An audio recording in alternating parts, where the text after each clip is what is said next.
Вторая средняя школа села Яштху была построена в 1983 году. На сегодняшний день в ней обучаются 70 учащихся. С момента основания школы здесь ни разу не проводился капитальный ремонт. Только за счет спонсорских пожертвований в школе было установлено 15 пластиковых окон и проведен косметический ремонт в спортзале.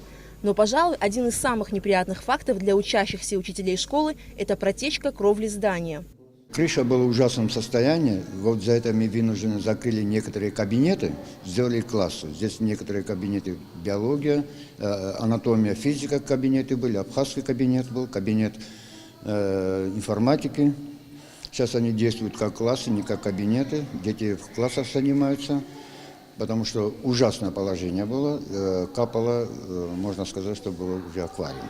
Находиться в здании с обветшавшей кровлей становилось опасным, так как из-за протечки потолки в некоторых классах могли обрушиться в любой момент. Потому было принято решение о срочной замене старой кровли. На данном этапе идет монтаж стропильной системы. Ведутся работы по подготовке устройства ютафола и обрешетки.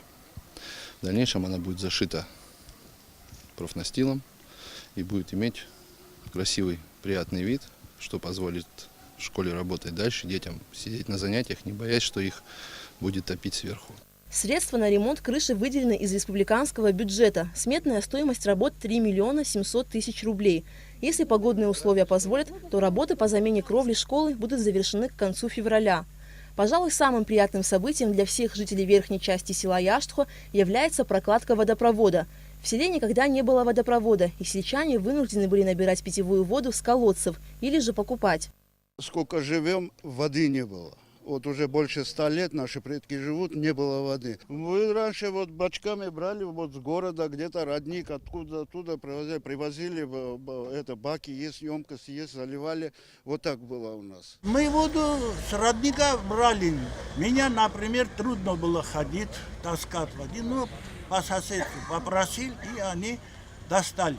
Мы очень благодарны, провели водопровод, вода сейчас есть. Прокладка центральной водопроводной магистрали в селе Яштху была осуществлена за счет средств российской финансовой помощи, а разводящие сети водопровода проложили за счет средств районного бюджета. Трудность, с которой сталкивались жители села Яштуха, полностью ушла в прошлое. Сегодня проведены масштабные работы по реконструкции водонасосной станции в селе Каман Сухумского района, по приведению в порядок резервуара общим объемом 600 кубических метров. И сегодня все жители, а это более 2000 человек, имеют возможность пользоваться водопроводом.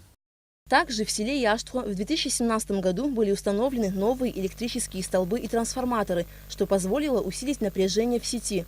В Сухумском районе в рамках инвестиционной программы содействия социально-экономическому развитию Абхазии на 2017-2019 годы включены два объекта. Это капитальное строительство автодорожного полотна, которое связывает платформу ГУМа с селом Каман, и прокладка асфальта по улице Адыгейская. Аля Катрапш, Саида Гухава, Абхазское телевидение.